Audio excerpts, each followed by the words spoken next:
Beleza. Dia 9 de novembro, 19h04. Vamos que vamos. Vamos continuar direito coletivo do trabalho e nós falávamos ontem sobre divisão de sindicatos, certo? A gente vai lembrar o seguinte, no Brasil vigora, né, a regra da liberdade sindical incompleta ou da liberdade sindical relativa. E por que isso? Porque nós temos no sistema constitucional brasileiro regras que colidem com a Convenção 87 da OIT, que prevê a plena liberdade sindical, ok? A propósito, o conceito de liberdade sindical plena está no artigo 2º da Convenção 87 da OIT. E no Brasil, como vocês sabem, vigora a regra da unicidade sindical, de modo que o enquadramento ele é automático por imposição legal. Agora, existem formas de um sindicato se dividir e essas formas não ofendem a regra da unicidade. Quais são as formas que um sindicato pode se dividir? Por desmembramento ou por dissociação, ok? Aí existe também a possibilidade de fusão de sindicatos, certo? O que seria a fusão de sindicatos? Dois sindicatos distintos, duas entidades sindicais distintas se unindo em uma só. Isso é tranquilo. Aí vai passar a existir apenas uma pessoa jurídica.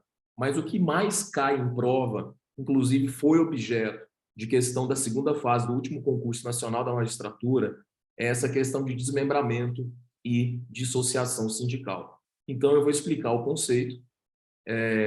Se vocês não entenderem, me falem, porque é muito importante. Vamos lá. Qual é a diferença entre dissociação e desmembramento? Em primeiro lugar, você vai lembrar, são formas de divisão de um sindicato. Agora, vamos ao desmembramento. Quando eu falar de desmembramento sindical, eu estou falando, vou até parar de compartilhar aqui, vou explicar sem a tela. Quando eu falar de desmembramento, eu estou falando de uma divisão territorial. Ou seja, um sindicato que tem uma base territorial mais ampla passará a ter uma base territorial menor, porque ele perdeu parte da base territorial para uma nova entidade sindical. Por exemplo, imagine o Sindicato Nacional dos Metalúrgicos. Não é porque ele é nacional que ele deixa de ser sindicato. E um sindicato nacional não tem nada a ver com confederação, certo? Quando eu falar para vocês, e até vocês têm que ter cuidado na hora de escrever isso, quando eu falar a palavra sindicato, eu estou me referindo a uma entidade sindical de primeiro grau. A expressão sindicato, a CLT diz, inclusive, que é exclusiva das entidades sindicais de primeiro grau. Já as entidades sindicais de segundo grau são as federações e as entidades sindicais de terceiro grau, confederações. Então, é possível que uma entidade sindical de primeiro grau tenha uma base territorial estadual, regional e nacional. Então, o exemplo é Sindicato Nacional dos Metalúrgicos, tá? Esse sindicato pode ter sede onde ele quiser, em São Paulo, no Rio, em Campinas, enfim, Belo Horizonte, qualquer lugar. E esse sindicato nacional, então, ele representa todos os metalúrgicos do país, porque é um sindicato nacional. Aí, uma cidadezinha lá do interior de Minas Gerais tem lá uma metalúrgica. E nessa cidade, os metalúrgicos estão insatisfeitos com o sindicato nacional e eles resolvem criar um sindicato dos metalúrgicos do município de São Judas da Botinha, lá no interior de Minas. Bom, em princípio, você pode dizer, bom, mas a gente não pode ter duas entidades sindicais representando a mesma categoria na mesma base territorial. Se o sindicato é nacional, ele já representa os metalúrgicos daquela cidadezinha. Sim, só que um sindicato de base maior que um município, ele pode perder a base territorial para essa nova entidade. Então, é perfeitamente possível que se crie um sindicato municipal dos metalúrgicos, um sindicato estadual dos metalúrgicos, e o que vai acontecer com o sindicato nacional? Ele vai continuar existindo, só que ele vai perder a base territorial para um novo sindicato. E ele nem precisa ser notificado previamente da intenção de se criar esse novo sindicato, tá? É um jogo político, a lei não exige essa notificação prévia. O que eu quero que você entenda é que o desmembramento é uma divisão territorial de um sindicato, tá? E aí vai ser criada uma nova entidade sindical que vai passar a representar aquela base menor, ok? Isso, então, é desmembramento sindical.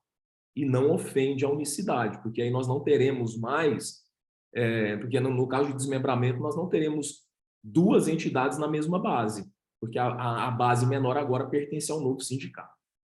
Por outro lado, quando a gente fala de dissociação sindical, a gente não está mais falando de território. Nós estamos falando de uma divisão sindical por especialização, também conhecida por divisão categorial. O que a CLT não permite que um sindicato agregue categorias similares ou conexas. Por exemplo, eu vou citar o clássico exemplo que ficou mais conhecido na jurisprudência, que é o caso do Sintoresp de São Paulo e o Sindifest. No estado de São Paulo, nós temos o Sintoresp, que é o sindicato dos trabalhadores em hotéis, restaurantes, motéis, clubes, tudo que vende comida. McDonald's, tudo era o Sintoresp. Só que, veja, há uma diferença entre o cara que é um garçom num restaurante chique e o cara que é um vendedor do McDonald's. A realidade de cada um é muito distinta, mas mesmo assim eles são representados pelo mesmo sindicato. Então, o que pode acontecer nesse caso? Em se tratando de categorias similares ou conexas, é possível que parcela da categoria se especifique, criando um novo sindicato para representar uma categoria mais específica que tem particularidades de vida diferentes daqueles outros. Foi o que aconteceu. E aí criou-se em São Paulo o Sindifest, que era o sindicato dos trabalhadores em fast food. E isso foi parar na justiça. O Sintoresp brigando, dizendo não pode dissociar porque a gente já representa. E o TST, há muito tempo, firmou o entendimento de que é possível a dissociação sindical por especialização de categorias. Tá? Então, não tem nada a ver com território. O Sindifest passou a representar os trabalhadores em fast food do estado de São Paulo, enquanto o Sintoresp continuou representando os trabalhadores de restaurantes, motéis, hotéis e tudo, menos os de fast food. Então, aqui, na dissociação, não perde uma base territorial, perde parcela da categoria, certo? Então, ambas as situações são aceitas, tá? Tranquilamente aceitas, não tem divergência. A única divergência que existe, pessoal, é o critério para se dissociar. Existem dois grandes critérios. O critério da especificação da categoria e o critério da agregação. Qual o TST aceita majoritariamente? O da especificação. A categoria se torna mais específica, independentemente do número de pessoas que estão criando esse novo sindicato. Esse critério da especificação é pacificamente aceito na SDC. No entanto, o ministro Maurício Godinho Delgado, que é sempre uma voz que tem que ser lembrada, ele critica bastante o critério da especificação e ele entende que seria mais consentâneo com o espírito associativo e com o solidarismo que deve imperar no direito coletivo o critério da agregação, de modo que só se poderia criar um novo sindicato caso ele tivesse uma agregação suficiente a fim de conferir uma representatividade adequada àquela nova categoria. Mas o TST não aceita o critério da agregação e vai pelo da especificação, ok? Então, aqui na tela... e outra coisa, nem sempre, na prática, a jurisprudência vai aceitar a especificação, porque pode ter uma parcela de trabalhadores entendendo que são mais específicos e, na verdade, não são.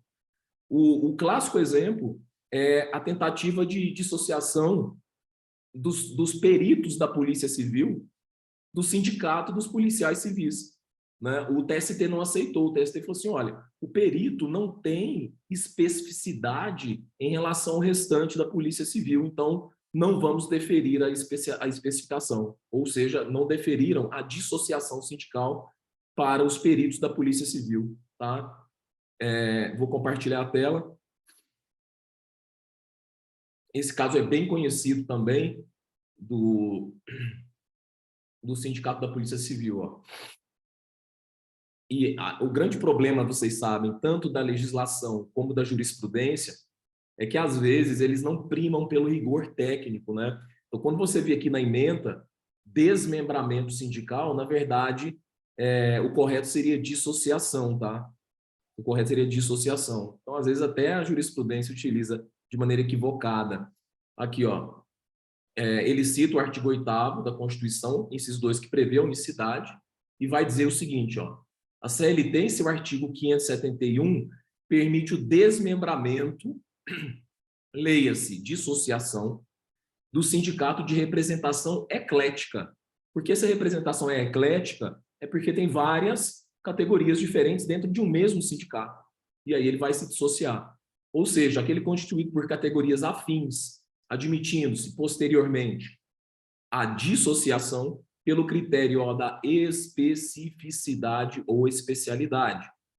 No caso dos autos, no entanto, trata-se de carreira pública dos policiais civis, não se podendo falar em representação eclética. Então, o pressuposto para a dissociação é que o TST entenda que há, sim, uma representação eclética, ok?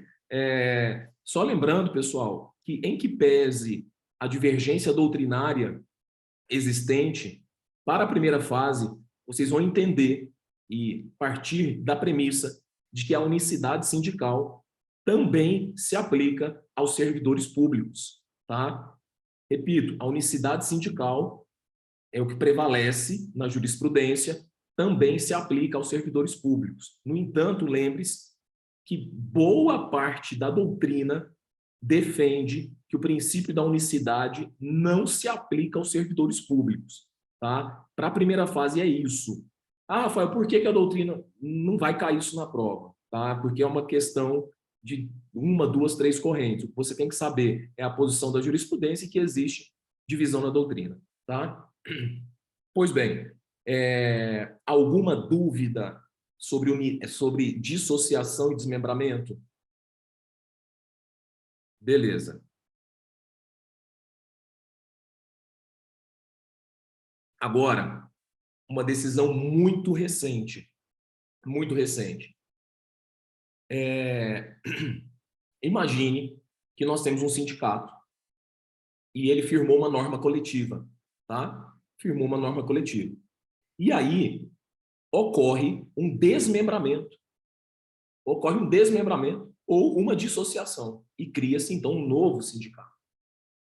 Aqueles trabalhadores vão continuar trabalhando nas mesmas empresas que eles trabalhavam. Ninguém vai mudar de emprego em razão da dissociação ou do desmembramento. A pergunta é, como fica a norma coletiva que está vigente, só que foi o outro sindicato que firmou até tempos atrás, até um mês atrás, 2 meses, não tinha nada na jurisprudência a respeito. Inclusive, lá no curso de coletivo, essa decisão saiu no meio do curso de coletivo. Acho que quem mandou foi a Camila lá no grupo. E a doutrina defendia que continua aplicando a norma coletiva anterior, mesmo no caso de dissociação e desmembramento, até o término da vigência dessa norma. Tá? Por que continua aplicando? Ora, porque aqueles trabalhadores do novo sindicato foram adequadamente representados na elaboração daquela norma coletiva anterior. Tá? E aqui está o julgado. Ó. Julgado da segunda turma de 7/10/2022, ou seja, é muito recente. Tá? Então, no caso de sucessão de entidades sindicais, guarde, continua aplicando a norma anterior até o término da vigência. Beleza? É isso que fala essa decisão. Ótimo. Vamos em frente. Agora a gente vai entrar num tópico chamado foro sindical. O que é foro sindical? Bom, o conceito de foro sindical ele sofreu um avanço ao longo do tempo.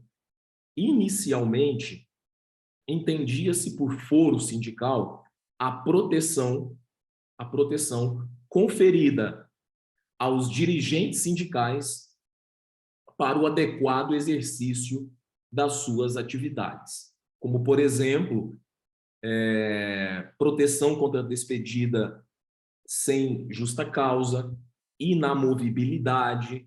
Então, foro sindical, inicialmente, era restrito aos dirigentes sindicais. Hoje, não.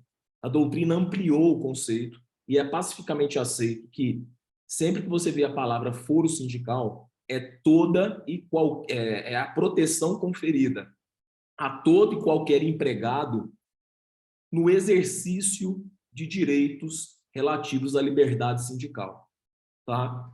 Então, não é mais algo atrelado única e exclusivamente aos dirigentes sindicais.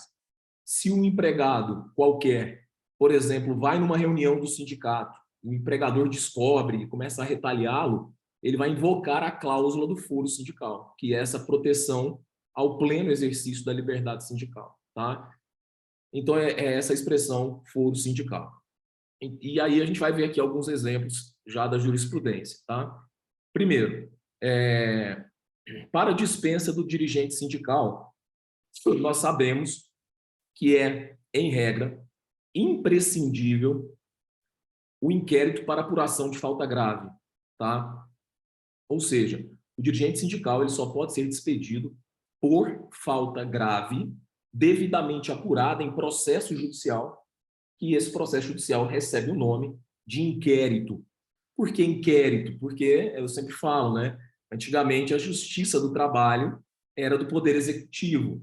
Então, não se falava em processo, mas em inquérito, tá?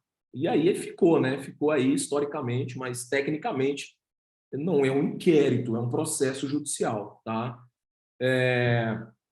Bom, acontece que esse inquérito tem que ser prévio. Prévio. O que acontece? O que a CLT fala? Que o empregador pode suspender o dirigente sindical e, em seguida, no prazo decadencial de 30 dias, o empregador tem que ajuizar o inquérito para apuração de falta grave. Tá? Acontece que, em alguns casos, o empregador faz a dispensa sem o inquérito para apuração de falta grave. E aí o trabalhador, obviamente, ajuiza uma ação pedindo a reintegração, nulidade, etc.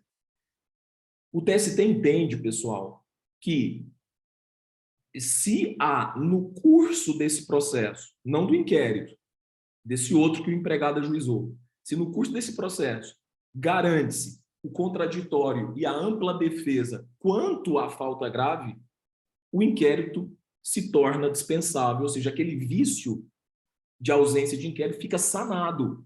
Por quê? Porque agora, no bojo de um processo judicial, o trabalhador está tendo a oportunidade de exercer o contraditório em relação à falta grave, tá? Então, nem sempre o inquérito será imprescindível. Veja nessa decisão aqui, por exemplo, ó, no caso dos autos, contudo, apesar de não ter sido instaurado o inquérito, não houve prejuízo para o reclamante, uma vez que a falta grave foi reconhecida no curso da presente ação, tá? Então, é essa a exceção quanto ao inquérito para apuração de falta grave. Tranquilo? Ok. Outra decisão, eu acho que essa, se cair, todo mundo acerta, né? Que o artigo 522, o STF reconheceu a constitucionalidade do artigo 522, que limita o número máximo de dirigentes sindicais que gozam de garantia de emprego a 7 titulares e 7 suplentes, tá bom? Veja o seguinte, só para vocês não confundirem, se vier na prova assim, uma assertiva, o artigo 522 é constitucional, vírgula. Por isso, um sindicato não pode ter uma diretoria constituída por 25 diretores. Está errada a assertiva, porque a diretoria pode ser constituída por quantas pessoas o sindicato quiser. Se quiser ter 1000 diretores, ele vai ter. O que não se estende é a garantia de emprego, tá? Então, não há número máximo de diretores. O número máximo é para a garantia de emprego. Beleza? Ok. Decisão tranquila aí também, né? Demissão do dirigente sindical. O dirigente sindical quer sair do emprego. Está cansado, quer sair. É imprescindível seguir o rito do artigo 500 da CLT. Ou seja, isso aqui tanto para aplica-se também para gestante, tá? O artigo 500 tem que ter assistência dos sindicatos ou pena de nulidade do pedido de demissão. Aqui, ó, nulidade, tá até em negrito, tá bom? Então, pelo menos para gestante e para o dirigente sindical, a jurisprudência é bem tranquila, tá? Existem casos, pessoal, na jurisprudência, que a gestante a gestante se demitiu e depois ajuizou uma ação pedindo a nulidade desse pedido de demissão porque não foi observado o artigo 500. E aí, em audiência, o juiz perguntou para ela, mas a senhora queria sair do emprego? Queria. Eu queria sair. Alguém te pressionou? Não, eu quis sair mesmo. Aí o juiz falou, bom, então eu não vou declarar a nulidade, né? O TST declarou a nulidade, tá? Eu acho assim, nesses casos extremos, chega a ser até um pouco de má fé, né? Mas, enfim, siga a jurisprudência, né? Beleza.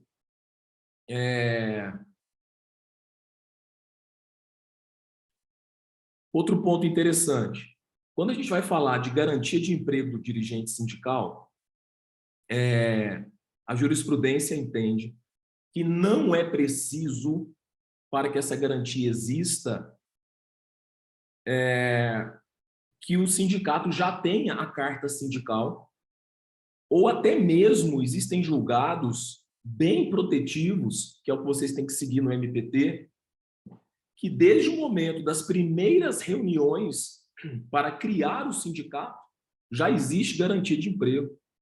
Já existe garantia de emprego. Então, às vezes, você nem tem o sindicato criado ainda como pessoa jurídica e o TST já reconhece a garantia de emprego desse dirigente de um sindicato que ainda não existe, mas a movimentação coletiva já se iniciou, tá bom? Olha aqui, ó, estabilidade sindical provisória, reconhecimento da garantia à servidora pública municipal no exercício de cargo de dirigente sindical, não condicionada ao registro do sindicato no Ministério do Trabalho, nem que a servidora goze de estabilidade funcional. Mas eu digo, a jurisprudência do TST vai mais além, tá? Não precisa nem de o sindicato estar constituído ainda, ok? Ainda sobre dirigente sindical, não está aqui no material, mas eu me lembrei, eu vou falar. Servidores públicos, empregados públicos, no período de estágio probatório, não gozam dessa garantia de emprego, tá? Então, imagine que alguém no estágio probatório seja eleito dirigente sindical. Se ele for reprovado no estágio probatório, já era, tá? Também não goza de garantia de emprego do dirigente sindical empregados temporários. Temporários também não, certo? Beleza. Agora, sim, tem muitas outros entendimentos importantes, mas a maioria deles em súmulas e OJs, tá? Eu presumo que vocês devem ter lido muito, tá? Bom, ponto de muita preocupação do Ministério Público é a questão da comissão de representantes, que foi aí instituída pela reforma trabalhista, mas que já existia lá no artigo 11 da Constituição, tá? Bom, como que deve se dar a convivência entre sindicatos e comissão de representantes. A convivência tem que ser harmônica, colaborativa, e em nenhum momento a comissão de representantes teve a si imputada as prerrogativas sindicais. Tá? Então, por exemplo, a comissão de representantes não pode ajuizar ação coletiva, não pode deflagrar greve, enfim. As funções da comissão de representantes estão bem delimitadas na CLT, certo? Para quê? Para evitar qualquer tipo de conflito com a entidade sindical, tá bom? Olha aqui, por exemplo, esses julgados. Julgado recente, 22/8/2022. É nula a cláusula coletiva que exclui dos trabalhadores a possibilidade de eleição de comissão representativa para a promoção de entendimento direto com empregadores, que se trata de direito previsto em norma de ordem pública. Tá bem óbvia essa decisão, né? Você firmar uma norma coletiva, reparem o conflito que existe por trás desse caso, pessoal. O sindicato não queria a comissão de representantes, porque o sindicato se sente ameaçado. Aí o que ele fez? Ele firmou com a empresa uma norma coletiva proibindo os empregados de criarem uma comissão de representantes. Então, repare que a própria entidade sindical comete condutas antissindicais, né? Condutas de dissuasão ali da categoria. Mas, então, declarou nula aí a cláusula. Aqui foi uma ação anulatória de norma coletiva ajuizada pela comissão de representantes. E o TST possui jurisprudência pacífica. Quem pode ajuizar ação anulatória de norma coletiva? Em regra, só o Ministério Público do Trabalho. Em regra, tá? Só o Ministério Público do Trabalho. Agora, excepcionalmente, as próprias partes convenientes poderão ajuizar uma ação anulatória desde que prove vício de vontade. Tá? É só nesse caso que o TST aceita que o próprio sindicato que firmou a norma coletiva ajuize uma ação anulatória. Tá bom? Admite-se também, excepcionalmente, que um terceiro sindicato ajuize essa ação anulatória quando há uma invasão de representatividade. Aí o TST aceita também. Mas a regra é que só o Ministério Público pode, tá bom? Tranquilo? Tem um caso prático muito interessante, que é o seguinte. Imagine uma convenção coletiva, portanto, firmada entre dois sindicatos. Sindicato da categoria profissional, sindicato da categoria econômica. Esse caso é real e acontece muito. Então, pode ser que vocês se deparem com isso numa segunda fase. Na primeira fase não vai vir, não, mas eu já vou falar. Faz lá a reunião, discute-se a pauta, debatem-se as cláusulas. Na hora de redigir a cláusula, sai alguma coisa diferente do que foi negociado em uma convenção coletiva, tá? Aí eu, Rafael, estou lá na minha empresa e pego essa cláusula de uma convenção coletiva e falo, bom, mas não foi isso aqui que nós aprovamos. E agora, o que fazer? A pergunta aqui é, qual é o instrumento processual adequado para que essa empresa não tenha aplicado a convenção coletiva em relação a ela? Porque, em princípio, está aplicando, porque ela faz parte da categoria econômica. Tá? Ela não tem legitimidade para uma ação anulatória, a empresa. A ação é uma ação declaratória de nulidade, não é uma anulatória, porque a anulatória é a ação constitutiva, tá? Aqui eu estou falando de uma ação declaratória de nulidade com pedido de ineficácia da norma em relação à empresa. Porque é uma ação individual, vai ter reflexo só em relação à empresa, tá? Então, guardem isso, uma empresa individualmente não tem legitimidade para ação anulatória. No máximo, uma ação declaratória em relação a ela, ok? Então, aqui, como foi a comissão de fábrica, o TST reconheceu a ilegitimidade ativa e extinguiu o processo sem exame do mérito.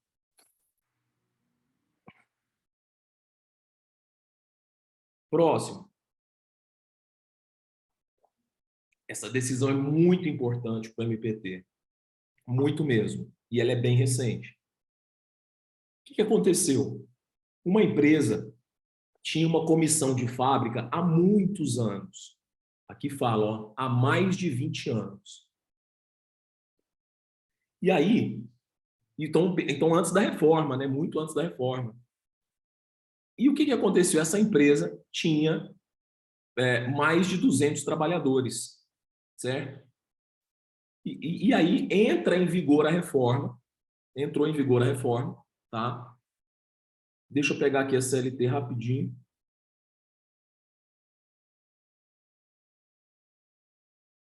CLT. Só para a gente pegar os artigos da comissão de fábrica.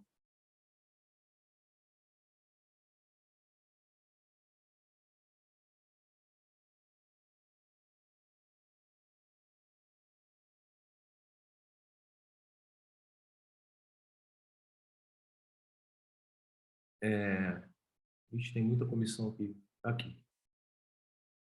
Diz o 510 o seguinte: nas empresas com mais de 200 empregados, é assegurada a eleição de uma comissão para representá-los, com a finalidade de promover-lhes o entendimento direto com os empregadores, tá? Aí vai falar, esses artigos são muito importantes, tá, para a primeira fase. Aí nesse caso aqui, pessoal, veio a reforma trabalhista e a empresa ficou com menos de 200 empregados, tá? Ficou com menos de 200. E a empresa, e essa comissão estava prevista em regulamento interno. A propósito, vamos abrir um parênteses aqui. Regulamento interno é fonte do direito do trabalho ou não? É uma controvérsia muito grande, tá? Se vier na prova de primeira fase, vai causar uma certa confusão, porque tem muita gente que fala que é fonte e muita gente fala que não é fonte. Mas, enfim, estava previsto em regulamento interno. Aí, de repente, 20 anos depois, a empresa extinguiu, falou, agora não tem mais comissão de representantes. Chegou o caso ao TST, o Godinho cita aqui a Convenção 135 da OIT, né, que é a convenção sobre o representante dos trabalhadores, certo? Com certeza tem grandes chances de cair essa Convenção 135 na primeira fase, tá bom? E aí ele vai dizer o seguinte, olha, na situação dos autos, a existência da comissão de representação é prevista há quase 30 anos, sem qualquer vinculação a um número mínimo de empregados. E é porque, como veio a reforma estabelecendo 200, e a empresa ficou com menos de 200 empregados, ela se sentiu no direito de extinguir a comissão. E aí o Godinho falou que não, porque o direito incorporou-se às relações jurídicas como condição mais favorável, independentemente do critério quantitativo fixado em lei. E por se tratar de vantagem coletiva, não poderia ser extirpada unilateralmente do contrato, né, sem a participação das entidades coletivas, enfim. Entendeu que se incorporou. E quando você vê a súmula 51 do TST, de fato, né, ele fala que as condições previstas em regulamento, as alterações prejudiciais não se aplicam aos atuais empregados, né? Eu acho até que ele deveria ter citado a súmula 51 aqui, mas a súmula 51 é mais de direito individual, mas ela cabe muito bem aqui também. Tá certo? Então, muita atenção para esse julgado. Outro ponto de polêmica, que se cair na primeira fase tem que ser anulado. O quadro do artigo 577 foi recepcionado ou não foi recepcionado pela Constituição de 88. O artigo 577, ele define o plano básico de enquadramento sindical. Aqui, ó. Quadro de atividades e profissões a que se refere o artigo 577. O quadro de atividades e profissões em vigor fixará o plano básico de enquadramento sindical. O que é isso? A época em que a CLT foi editada, o enquadramento sindical obrigatoriamente tinha que seguir esse quadro aqui, esse quadro de atividades e profissões. Agora, é claro que com a Constituição de 88, esse quadro ele não é mais vinculante. O TST entende, e o STF também, que é meramente orientativo, podendo existir enquadramentos sindicais que não estão nesse quadro.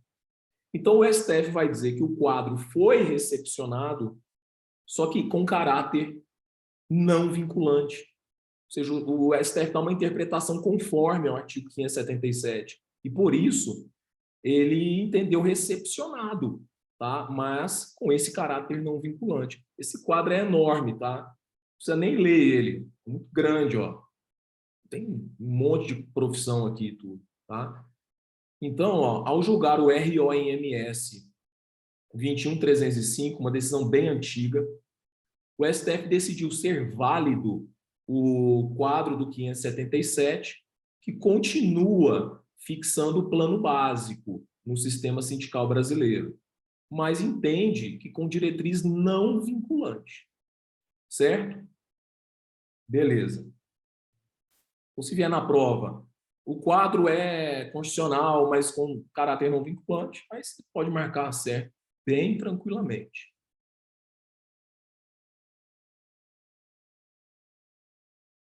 Enquadramento sindical. Só revisando rapidinho aqui, vocês sabem que o enquadramento sindical no Brasil se dá de acordo com a atividade preponderante,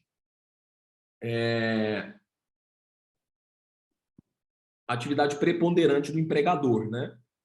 Então, hoje, o empregado, o enquadramento do empregado depende da atividade do empregador.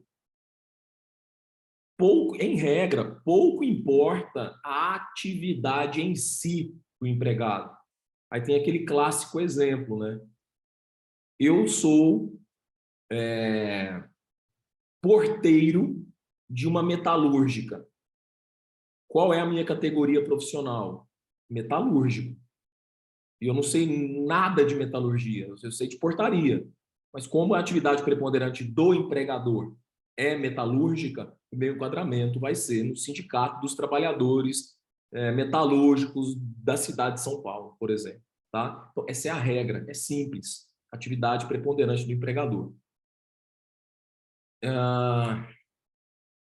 Deixa eu ver aqui o artigo. Aqui, ó. O artigo... Não, é outro artigo que eu quero ver antes. Só um minutinho.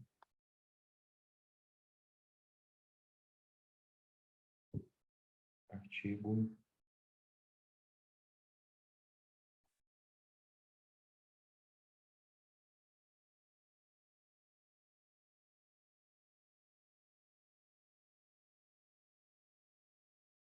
Agora não lembro. Tá, vamos lá mudar atividade preponderante mesmo. O que é atividade preponderante? A CLT define, está aqui no 581, parágrafo 2º. Entende-se por atividade preponderante a que caracterizar unidade de produto, operação ou objetivo final, para cuja obtenção todas as demais atividades convirjam exclusivamente em regime de conexão funcional. Rafael, não entendi nada o parágrafo 2º. Eu vou dar um exemplo que vai ficar simples. Imagine que você está pós-prova, do MPT, né? Não posso provar, não. Sábado. Você vai no supermercado sábado. Você vai lá no Carrefour. Qual a atividade preponderante do Carrefour? Comércio de supermercados. Supermercados, não é isso? Vender comida, vender arroz, feijão. Só que lá no Carrefour você vai encontrar também um ventilador, um ferro de passar roupa. E aí, o sindicato dos empregados do Carrefour não é o mesmo sindicato, por exemplo, do Magazine Luiza. Porque o Magazine Luiza só vende ventilador, só vende eletrodoméstico. São sindicatos distintos. Mas nesse exemplo do Carrefour, veja, ele exerce uma atividade preponderante, mas ele exerce outras atividades também. Ele vende outros produtos. Mas esses outros produtos são irrelevantes para fins de enquadramento sindical, porque nós temos claramente uma atividade preponderante, certo? É isso que está dizendo o parágrafo 2º. Porque o objetivo final ali é tudo dar sustentáculo ao supermercado, certo? Agora, e quando não for possível identificar uma atividade preponderante? Pode acontecer, tá? Você chega numa empresa e ela exerce 1000 atividades ao mesmo tempo. Não dá para saber. É igual o cara que presta concurso para defensor público e juiz do trabalho. Não tem nada a ver, né? Mas ele acha que vai dar certo. Enfim, se não houver atividade preponderante, pessoal, aí sim o TST vem admitindo que você analise a atividade do empregado. Isso é excepcional. Eu vou mostrar a emenda. É possível também que em uma empresa existam várias atividades,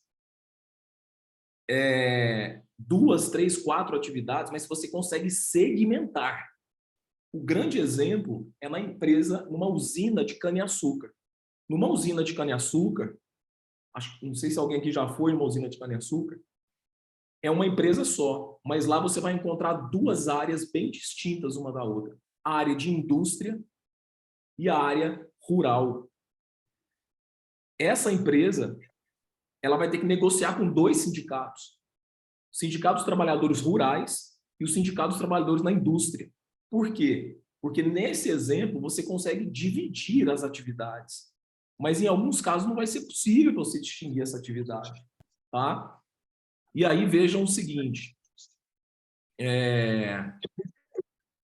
Eu acho que está tendo um retorno de som aqui. Estão ouvindo? Tem alguém com o áudio ligado? Acho que é a Ludmilla. Vou caçar sua palavra já, Ludmilla. Não, está dando um retorno aqui. Olha aqui esse aqui, ó.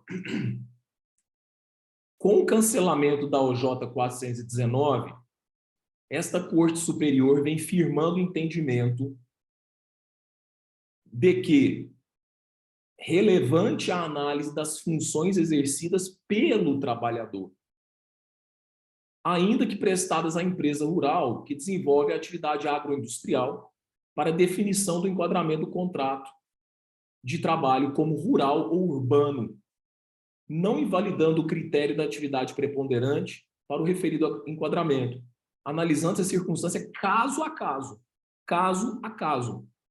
tá? Por quê? Nessa mesma atividade agroindustrial que eu falei para vocês, você consegue dividir rural e indústria. Só que tem trabalhador que trabalha nas duas ao mesmo tempo. Pega lá um motorista, por exemplo. Ele vai no rural, ele vai na indústria, ele vai para todo lado, né? E aí, ele vai ser rural ou urbano? O cara que fica dirigindo um carrinho lá dentro. Aí, nesse caso, você vai olhar a atividade dele. Ah, se assemelha mais ao rural ou se assemelha mais ao urbano. Então, isso vai ser caso a caso. Ou seja, para fins de enquadramento sindical, o TST vem conferindo relevância à atividade prestada pelo empregado em hipóteses como essa, certo? Não se esquecendo da regra da atividade preponderante. Ok? Alguma dúvida? Se a gente jogar aqui na jurisprudência do TST, rapidinho, deixa eu ver só se eu acho... Esse julgado aqui, ó, vocês estão vendo que é da SDI, né? Então, tem um peso enorme. Eu estava pesquisando hoje, até mandei no grupo, essa questão da imprescritibilidade de ações coletivas acidentárias. Eu mandei lá no grupo do MPT, TRT2, hein, que é geralmente pró-empresários. Entendeu pela imprescritibilidade, é uma tese excelente aí para o MPT, né? Não para a magistratura.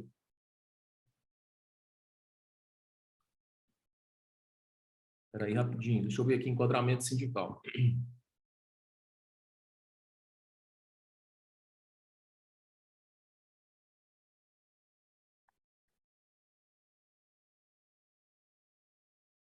Enquadramento.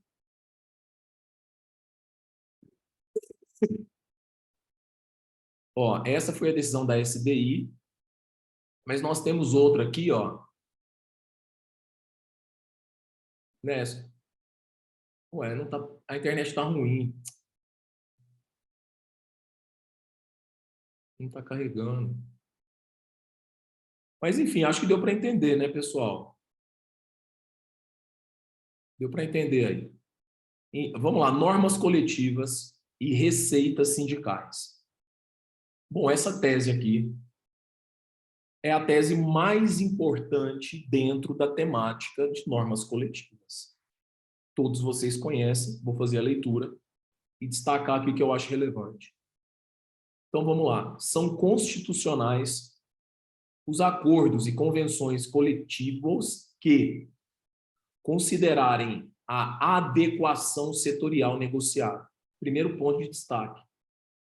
O STF acolheu expressamente o princípio da adequação setorial negociada. Foi um princípio criado pelo ministro Godinho, tá? E o que significa o princípio da adequação setorial negociada? Significa que, dentro do poder de criatividade, do princípio da criatividade das normas jurídicas, o princípio da adequação setorial negociada vem estabelecer as balizas, os limites ao princípio da criatividade jurídica, permitindo com que os atores coletivos negociem setorialmente disposições autônomas que passarão a conviver com a legislação heterônoma. Então, são negociações setoriais. Por que ele chama de setorial? Porque depende de cada setor da economia, depende da realidade econômica e social de cada cidade, de cada região. É para isso que serve a norma coletiva. É para você não só criar direitos, mas também para você adaptar a legislação heterônoma à realidade de cada profissão, de cada local, de cada empresa, né? Enfim, então adotou expressamente a adequação setorial negociada. Aí vem, esse princípio da adequação setorial negociada também diz que uma norma coletiva será válida quando?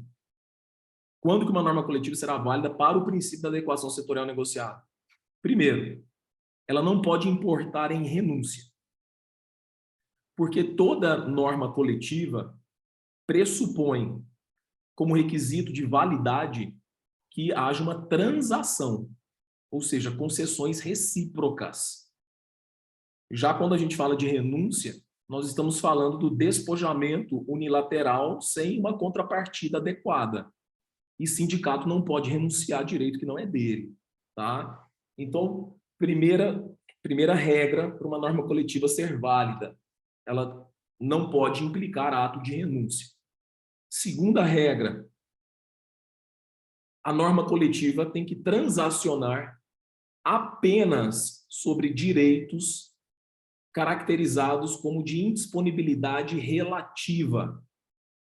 Aí você vai me perguntar, Rafael, quais são as normas de indisponibilidade relativa, os direitos de indisponibilidade relativa. Eu vou te dizer, não tem conceito. Você vai descobrir o que é uma norma de indisponibilidade relativa por exclusão. Por exclusão como? A partir da terceira regra que eu vou dizer agora. A norma coletiva não será válida se ela transacionar direitos de indisponibilidade absoluta. Aí eu vou te citar quais são os direitos de indisponibilidade absoluta. Primeiro, os direitos previstos em norma constitucional. Segundo, os direitos previstos em tratados e normas internacionais. Terceiro, os direitos que garantam um patamar mínimo civilizatório. E eu acrescentaria até um quarto, as normas de ordem pública. Como vocês viram aí, a questão do representante dos empregados, da comissão de representantes, né? Não pode negociar sobre isso, porque tem caráter público, é indisponível. Ok? Então, esse é o resumo do princípio. Nada disso é da minha cabeça, é tudo do Godinho, tá? E aí o TST, aliás, o STF, consagra esse princípio aqui, dizendo que são constitucionais os acordos que, ao considerarem a adequação setorial negociada, pactuam limitações ou afastamentos de direitos trabalhistas, independentemente da explicitação especificada de vantagens compensatórias. Aí vem a parte mais importante, desde que respeitados os direitos absolutamente indisponíveis. Tá? Agora, reparem essa parte aqui, independentemente da explicitação de vantagens compensatórias. O acordo e a convenção têm que ter vantagem compensatória? Sempre. Sempre. O que não se exige é que seja explicitadas de forma específica as vantagens. Porque o TST entendia que para cada desvantagem tinha que corresponder uma vantagem, e isso tinha que estar expresso na norma coletiva. Desde a reforma trabalhista, isso não precisa mais. Tá? Então, em nenhum momento, o STF diz que não precisa ter vantagens compensatórias, tem que ter. O que não precisa como requisito formal é essa correspondência expressa, certo? Existe um único caso em que a legislação determina uma vantagem compensatória expressa, que é o caso de redução de jornada e salário. A CLT determina a garantia de emprego pelo período de vigência da norma. É o único caso, certo? Está lá na CLT.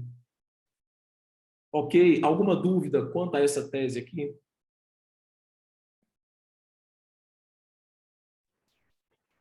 Professor, boa noite. Oi, Igor, tudo bem? Igor, tudo bacana. Me diz uma coisa, eu sempre tive essa dúvida. Nesse caso que o STF ele não exige uma cláusula expressa, e aí se depois vier essa cláusula ser anulada, a eventual vantagem que foi dada vai ficar, ou aí cabe ao empregador mostrar que em Então, esse é vantagem um dessa problema. cláusula? Esse é um problema. Por quê? De certo modo, Igor, se eu fosse o empregador, eu colocaria para esta vantagem tem essa desvantagem, porque se eu não coloco, corre-se o risco de eu ter uma anulação de uma cláusula em desvantagem e aí vai ficar o resto lá da norma. Então, o empregador pode ter um prejuízo com isso.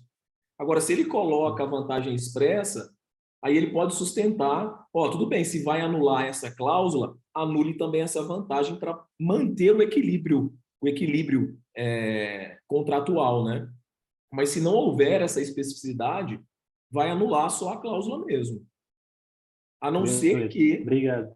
no caso concreto, o empregador consiga demonstrar, o que é difícil, né? Entendi. Sim. Beleza, obrigado. Nada. Bom,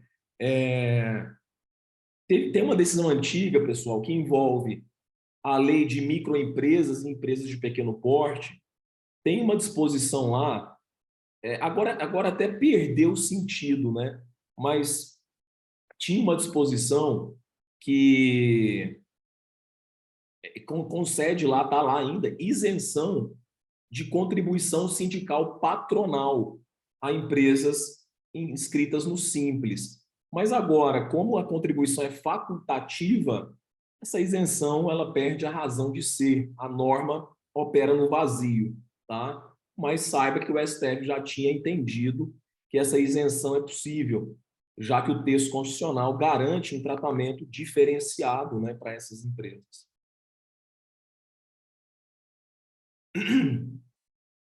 Vamos lá. Contribuição efetuada pela empresa em favor do sindicato, prevista em norma coletiva, viola a autonomia sindical.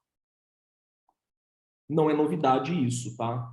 Nós temos súmula vinculante, nós temos precedente normativo, tá? Tratando aí, pelo menos tangenciando esse tema. Por que que o TST entende assim, pessoal? Porque isso pode gerar uma coaptação da categoria profissional pela categoria econômica.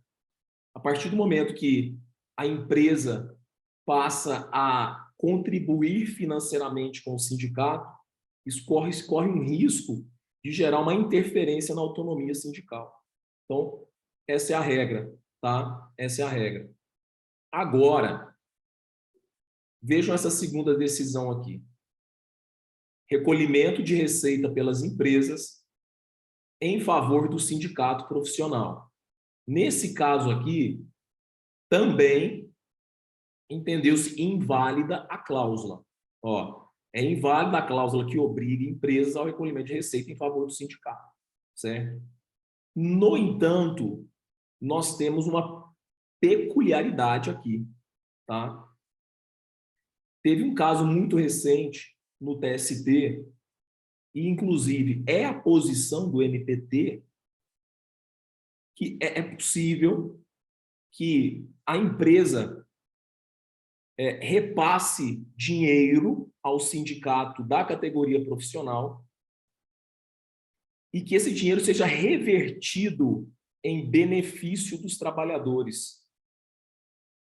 Foi uma decisão surpreendente e mostra que o TST vem quase flexibilizando essa ideia de não repasse. Eu devia ter colocado essa decisão aqui. Eu já vou achar ela. Então, eu deixei aqui essas duas orientações da CONALES para vocês não confundirem. Nós temos a orientação número 1, que diz: afronta a liberdade sindical, financiamento patronal do sindicato profissional. É a regra, beleza. Agora veja a orientação número 8. Ó, a previsão em norma coletiva de repasse de verbas para o custeio, escreveu custeamento aqui, de benefícios e serviços aos trabalhadores, não é ao sindicato, aos trabalhadores, por intermédio do sindicato, que só se responsabiliza pela operacionalização e concessão de benefícios, de acordo com critérios previamente fixados na norma coletiva ou no regulamento da entidade, observada a publicidade, não constitui, por si só, conduta antissindical. O TST entendeu exatamente dessa forma aqui, num julgado muito recente. Eu até falei lá no curso de coletivo, né? Deixa eu achar aqui esse julgado, que ele é realmente importante. Então, guarde essa orientação número 8 e essa orientação número 1, porque elas são aparentemente contraditórias, mas não são contraditórias, tá? Não são.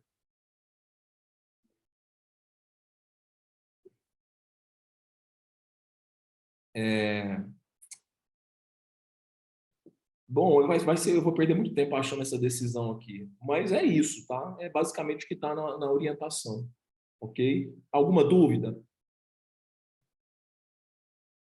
Tá. Olha só, eu acho importante lembrar que o STF declarou a constitucionalidade da ADI, da MP 936, foi aquela que permitiu a redução de jornada e de salário na pandemia, tá? Por entender que o artigo 7º, inciso 6 da Constituição, não se aplicaria ao caso da pandemia, que era uma situação excepcional. Qual foi o grande fundamento aqui para o STF não declarar a inconstitucionalidade da MP? Ele falou que aquele artigo da Constituição que exige a interveniência sindical obrigatória na redução do salário e jornada se aplica apenas nos casos de conflito entre capital e trabalho. E que nesse caso da MP 936 não existia esse conflito, que era uma redução de salário para a manutenção da economia, era algo de ordem econômica mais abrangente. Deu uma forçada de barra, né? Total forçada de barra do STF. Foi uma decisão mais pragmática do que jurídica, mas, enfim, tem que ser seguida, né? Também não precisa muito entrar em detalhes que a ultratividade das normas coletivas foi declarada inconstitucional, tá? A súmula 277 do TST, portanto, caiu por terra, inconstitucional. Mas eu acho interessante vocês lembrarem das teorias que regulam a sucessão de normas coletivas no tempo.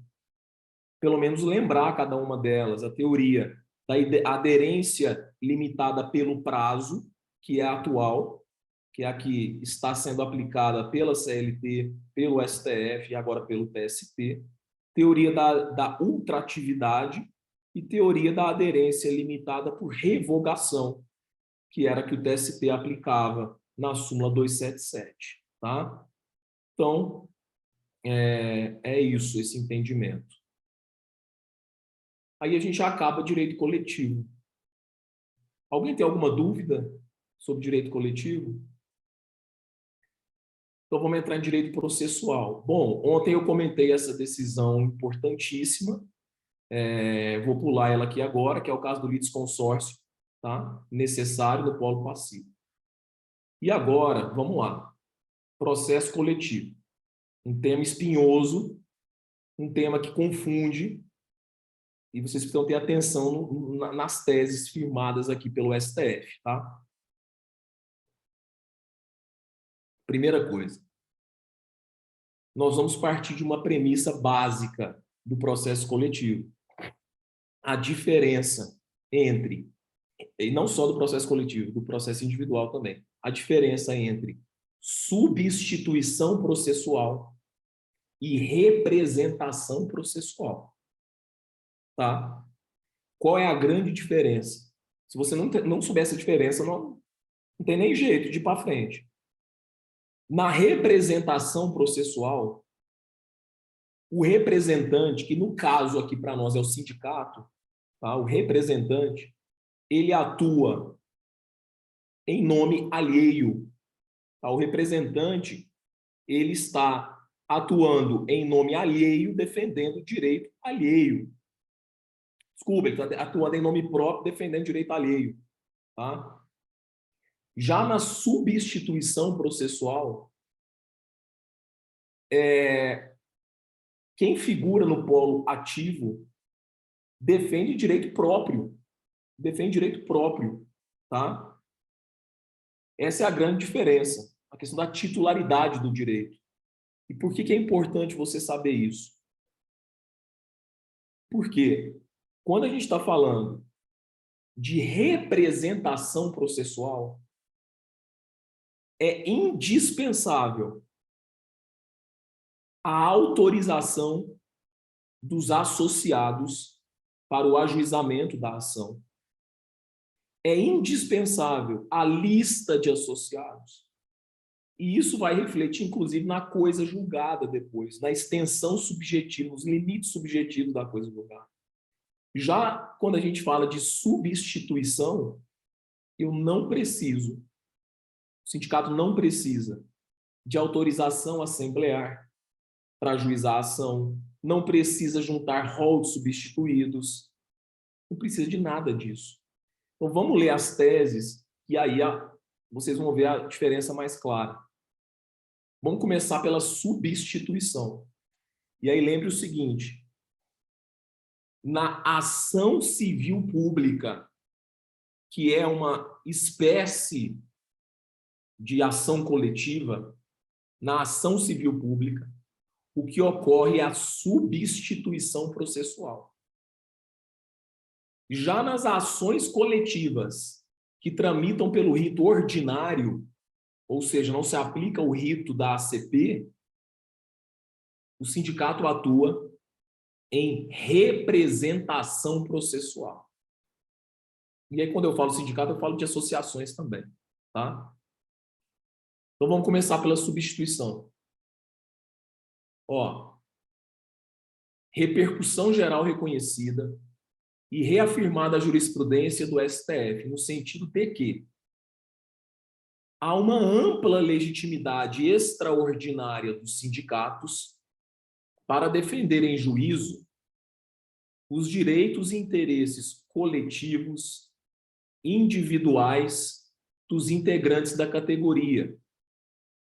Inclusive, essa parte é muito importante, é a mais importante da tese, nas liquidações e execuções de sentença, independentemente de autorização. Por que independentemente de autorização? Porque nós estamos falando de substituição processual. Não tem que ter autorização de nada, tá?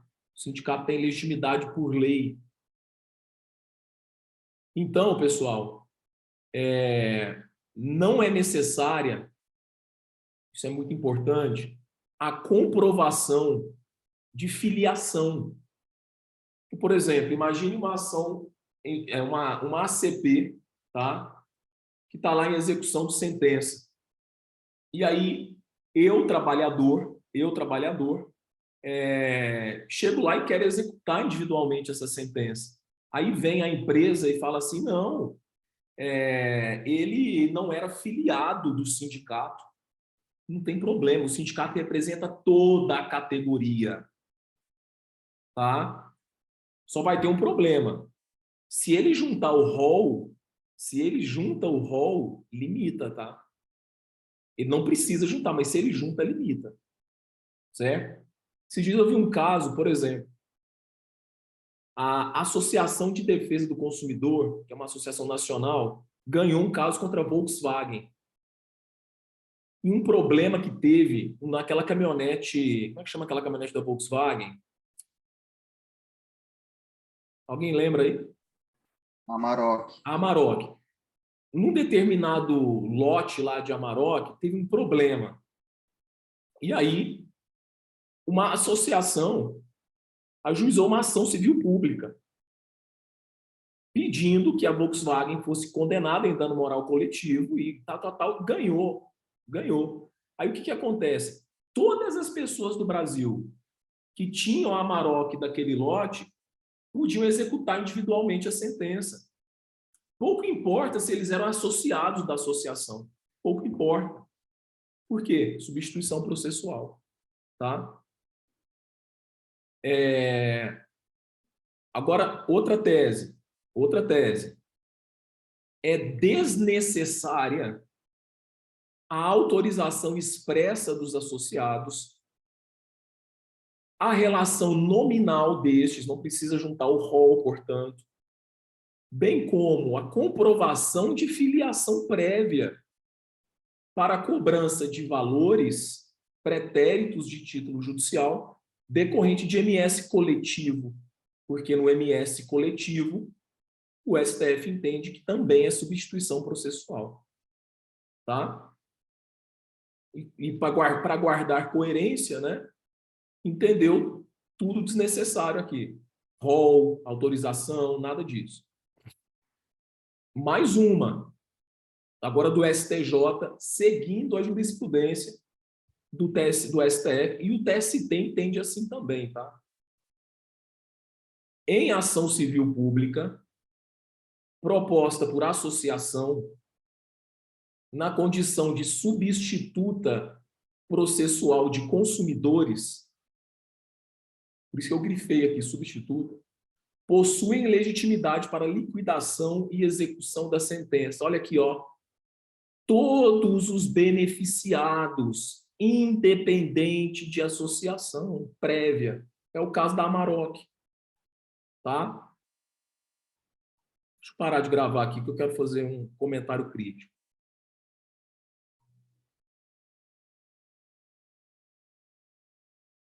Bom, agora nós vamos para a representação. Vocês vão ver que já muda de figura a questão da necessidade de autorização, a questão da execução da sentença coletiva. Tá? Aqui, ó.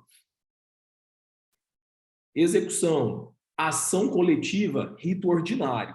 Quando falar ação coletiva, rito ordinário, você já sabe que não é ACP e que não é MS coletivo. Associação, beneficiários. Beneficiários do título executivo, no caso de ação proposta por associação, são aqueles que, residentes na área compreendida na jurisdição do órgão julgador, veja o limite da coisa julgada, ó, já na representação. Na substituição, não, era todo mundo, todos os beneficiários, independente de onde moravam. Então, residentes na área compreendida detinham, antes do ajuizamento, a condição de filiados e constavam no rol, na lista apresentada com a peça inicial. Então, não confundam, porque essa tese aqui não colide com as anteriores, porque aqui nós estamos falando de representação. Ok? Aí tem maiores explicações aqui. Outra, ó, do ano passado. Rafael, Oi. o material não está aparecendo. É verdade. Então, eu vou voltar aqui. A que eu li e que não apareceu foi essa. Ação coletiva, rito ordinário, associação. Beneficiários. Beneficiários do título executivo, no caso de ação proposta por associação, são aqueles que, residentes na área compreendida na jurisdição do órgão julgador, detinham antes do ajuizamento a condição de filiados e constaram no rol que foi apresentado na petição inicial.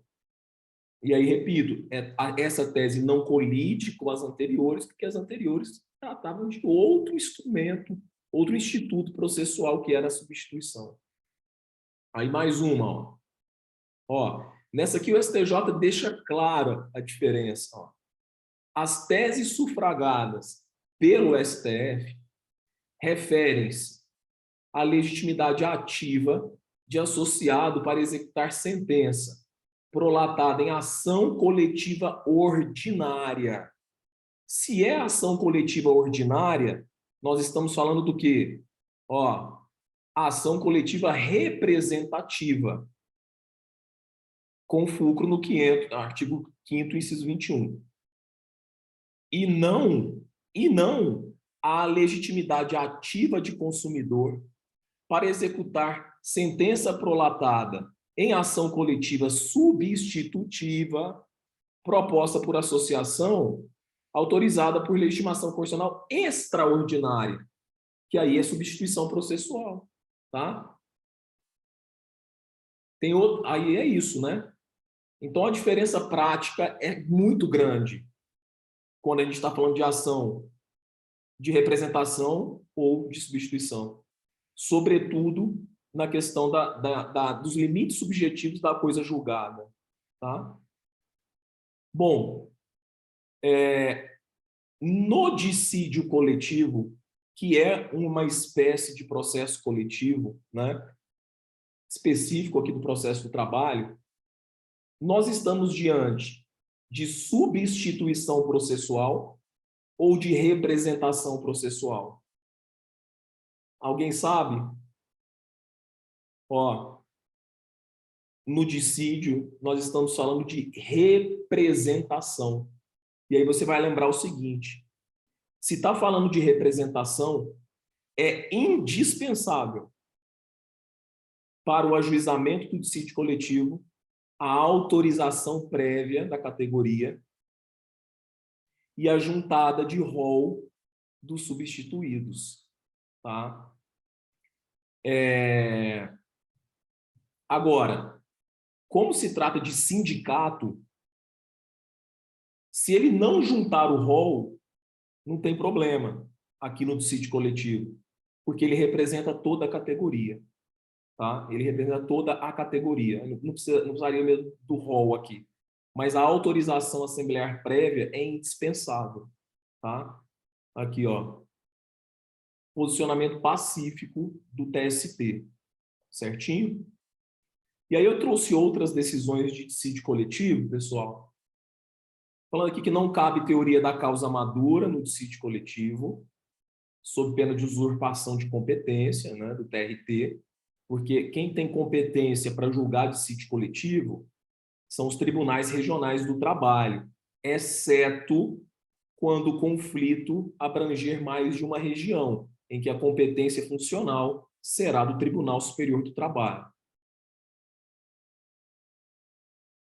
Legitimidade ativa no dissídio coletivo é restrita ao sindicato da categoria profissional. No dissídio coletivo de categoria econômica, só lembrando aqui um detalhe, né? Existem 3 grandes tipos de dissídio coletivo. Dissídio coletivo de natureza econômica, dissídio coletivo de greve, dissídio coletivo de greve, e o dissídio coletivo de natureza social, né, que não busca vantagens econômicas. Se você for no regimento interno do TST, você vai também encontrar também o dissídio coletivo de revisão, que aí o de revisão pode ser de natureza econômica, pode ser de greve, pode ser misto, enfim. Aqui nós estamos falando de dissídio coletivo de natureza econômica. Se é de natureza econômica, a empresa ou o sindicato da categoria econômica não tem legitimidade para ajuizar sozinho um dissídio de natureza econômica. Não tem sentido, não tem lógica.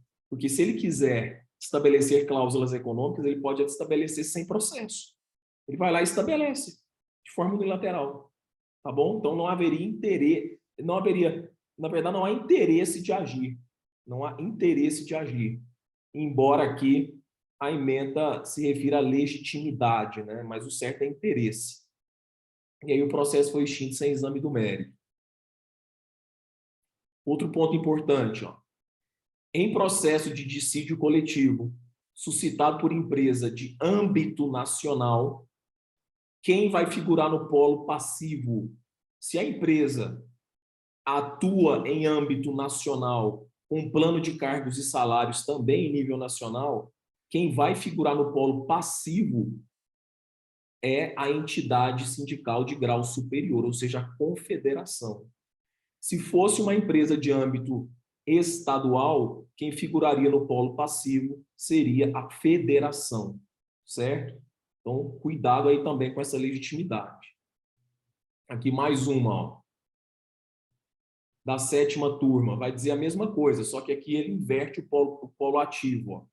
A jurisprudência da SDC entende que, em se tratando de empregados de empresa com quadro de pessoal organizado nacionalmente, a representação sindical também é outorgada às entidades de 2º e 3º graus. Tá? Mas é porque aqui a gente está vendo do ponto de vista dos empregados. E aqui, anteriormente, do ponto de vista das empresas. Bom, aí, meus amigos, nós temos a declaração de constitucionalidade do comum acordo. Tá? O STF disse que o comum acordo, que é um pressuposto processual do dissídio coletivo, é constitucional. Lembrar que o comum acordo ele só foi implantado com a emenda 45, que foi a emenda da reforma do judiciário. E essa emenda 45, isso pode vir numa primeira fase, reduziu substancialmente o poder normativo da Justiça do Trabalho, porque a partir da emenda 45, estabeleceu-se como pressuposto processual o comum acordo. Antes, poderia ajuizar dissídio de natureza econômica sozinho, agora tem que ter comum acordo. E esse comum acordo somente para dissídios de natureza econômica, não aplica nos dissídios jurídicos de natureza jurídica e não se aplica aos dissídios de greve, tá? Pois bem, e o TST tem uma série de exceções a esse comum acordo, essa exigência de comum acordo, tá? Essas exceções os senhores têm que conhecer. A exceção mais comum é o chamado comum acordo tácito, quando somente o sindicato dos empregados ajuiza a ação e a empresa ou o sindicato da categoria econômica, na contestação, não levanta essa ausência de pressuposto processual. Se a outra parte não fala nada, o TST entende que estabeleceu-se um comum acordo tácito, ok? Também existem outras exceções, que não são muito comuns, mas que devem ser conhecidas. Além do comum acordo tácito, nós temos uma situação na qual o sindicato da categoria econômica ou a empresa, mesmo depois de ter suscitado o pressuposto, a ausência de pressuposto processual, ela mantém dentro do processo atos incompatíveis com a alegação de ausência de pressuposto. Por exemplo, ela começa a negociar as cláusulas, ela começa a participar de audiências. Enfim, o TST entendeu que isso supriria essa ausência de comum acordo, tá? Eu fiz uma lista aqui de 4 casos que o TST entende pela supressão ou pela desnecessidade de comum acordo, tá? Então, o primeiro, como eu falei, é o tácito, tá? Tá aqui no número 1. 2, ato incompatível com o pedido de extinção do processo, também já falei. Esse 3 é bem recente, foi uma criação aí jurisprudencial também, quando há uma conduta patronal na fase pré-processual capaz de configurar a aquiescência tácita. Aí veja o caso concreto, muito recente, 2022.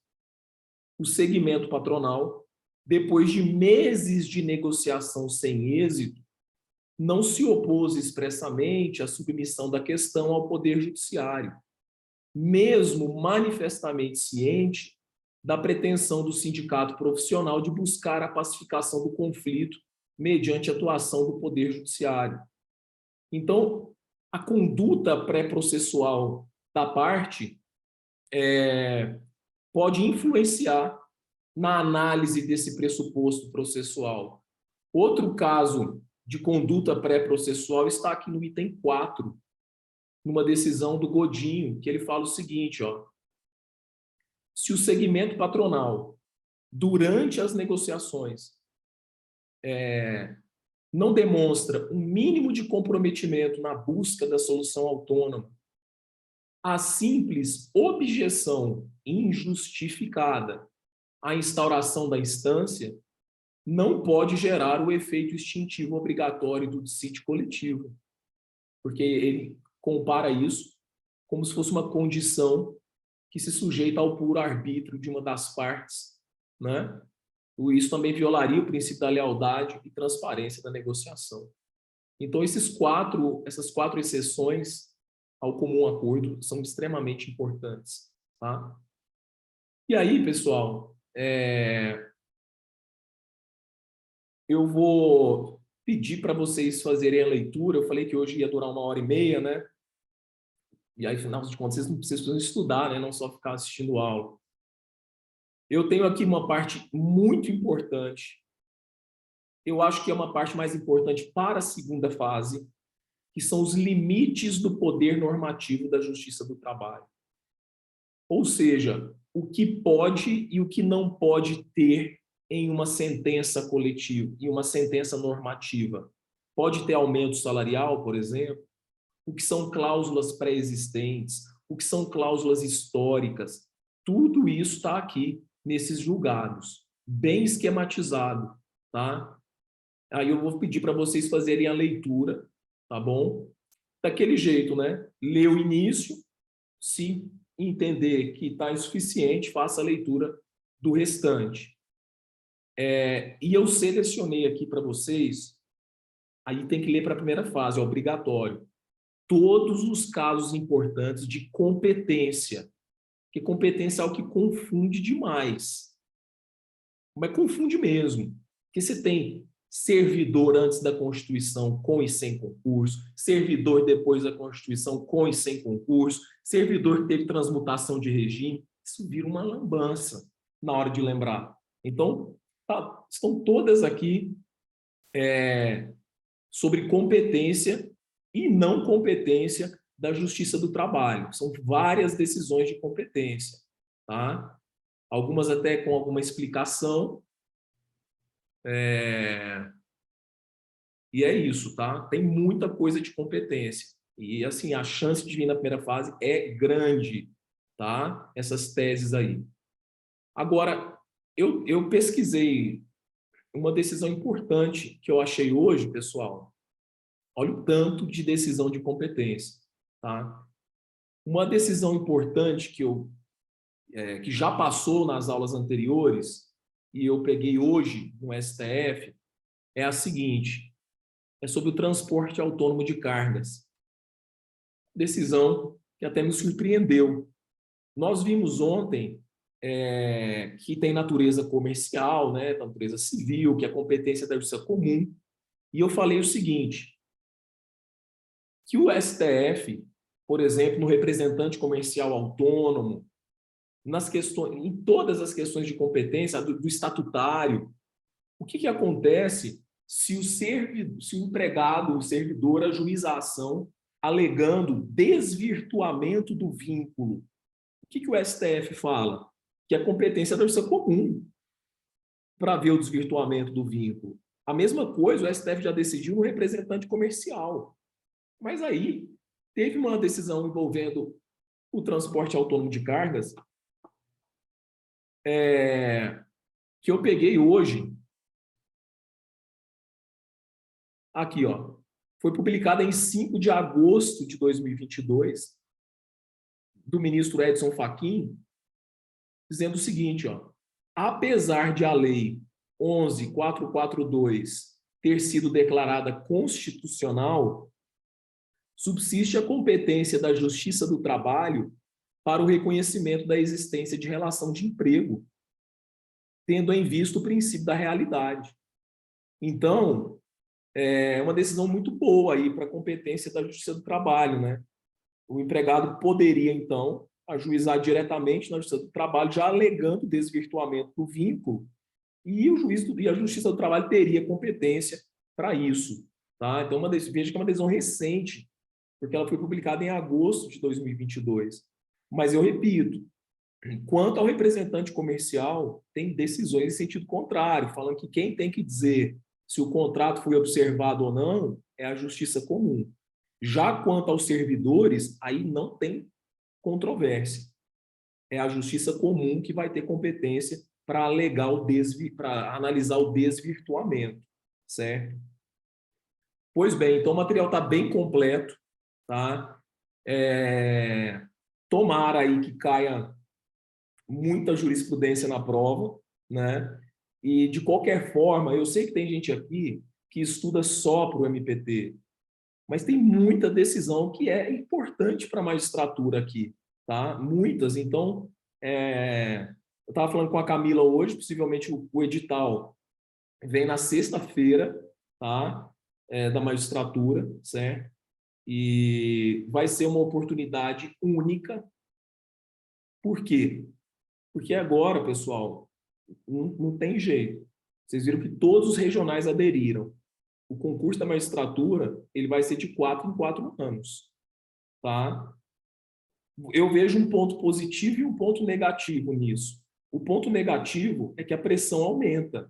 Né? Você pensa, meu Deus, eu tenho que passar agora, porque senão vai demorar mais 4 anos.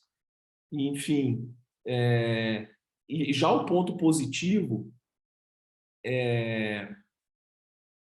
Bom, deixa eu encerrar aqui a aula.